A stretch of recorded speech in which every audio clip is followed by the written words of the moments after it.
कांग्रेस प्रदेश अध्यक्ष करण महारा ने प्रेस कॉन्फ्रेंस कर कई मुद्दों पर सरकार को घेरा।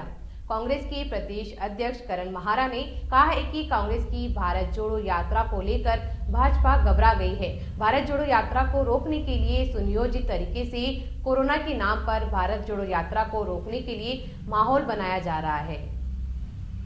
ये सर्वविदित है, पूरी दुनिया इस बात को जानती है कि चाइना में क्या घटित होता है वो किसी को बाहर पता नहीं चलता। वहाँ प्रेस को आज़ादी नहीं है। और जब कोविड की पहली और दूसरी लहर आई थी, आपने भी देखा होगा, आप लोग पूरा प्रयास कर रहे थे कि चाइना में क्या हो रहा है उसकी जानकारी ले सकें, कहाँ से वो लीक हुआ, कहाँ वो वायरस बना, कई किस्म की बातें आ रही थी, लेकिन वो सब भ्रामित था। और आज जिस तरीके से बड़ी इजीली कह दे रहे हैं कि साहब 3 महीने की वेटिंग हो गई है, 60% से ज़्यादा जो है जनसंख्या इससे हो गई, तो भारत, मेरे को लगता है कि भारत जोड़ो यात्रा से डबल इंजन डरा हुआ है और उसको रोकने की साजिश है। अगर ये इतने ही गंभीर होते तो चाइना से व्यापार बंद कर देते।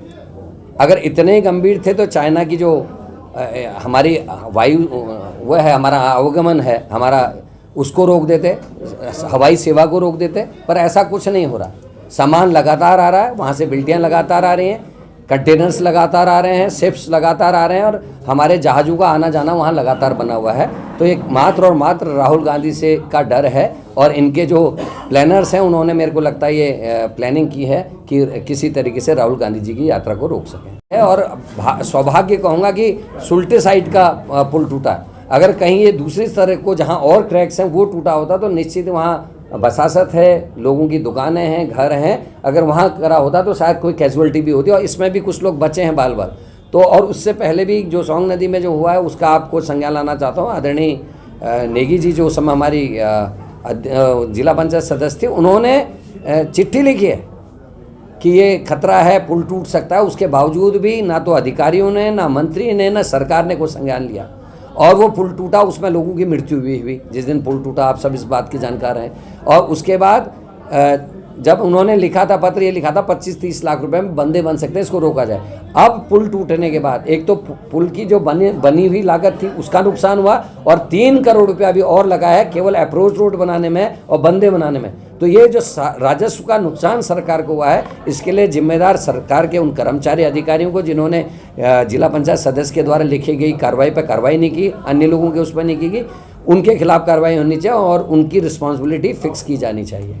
और इसके अलावा यहाँ जितने भानावाला से लेके जितने यहाँ पर फ्लाईओवर्स हैं उनमें आज कहीं गार्डर्स लगा के रोके गए हैं, कहीं उनमें ग्रुपिंग की जा रही है। तो जिन लोगों ने ये गलत काम किया, उन ठेकेदारों के खिलाफ, उन अधिकारियों के खिलाफ जिनकी जिम्मेदारी थी उसकी समीक्षा करना या उसकी देखरेख करना, उन सब के खिलाफ कार्रवाई की जानी चाहिए और सख्त कार्रवाई की जानी चाहिए। के रूप में देखता हूँ 2-3 चीज़ें हैं। जिस फाइल को त्रिवेंद्र रावत जी ने वापस कर दिया था, उस फाइल को विचलन के माध्यम से वो मुख्यमंत्री करता है, जो मुख्यमंत्री आज लोगों की नौकरी जाने का स्वागत कर रहा है। तात्कालिक अध्यक्ष वित्त विभाग की और सचिवालय की जो रिजेक्शन था उसको ओवरलुक करता है और क्या कहते हैं उसके बाद नियुक्तियां कर देता है। और जैसे ही इलेक्शन के बाद वो वित्त विभाग का मंत्री बनता है, वो उसी विभाग में बैठ के वित्त विभाग की जितनी जो ऑब्जेक्शन थे उनको हटा के सबसे पहले उसी फाइल को करता है। इसलिए ये संगठित अपराध है।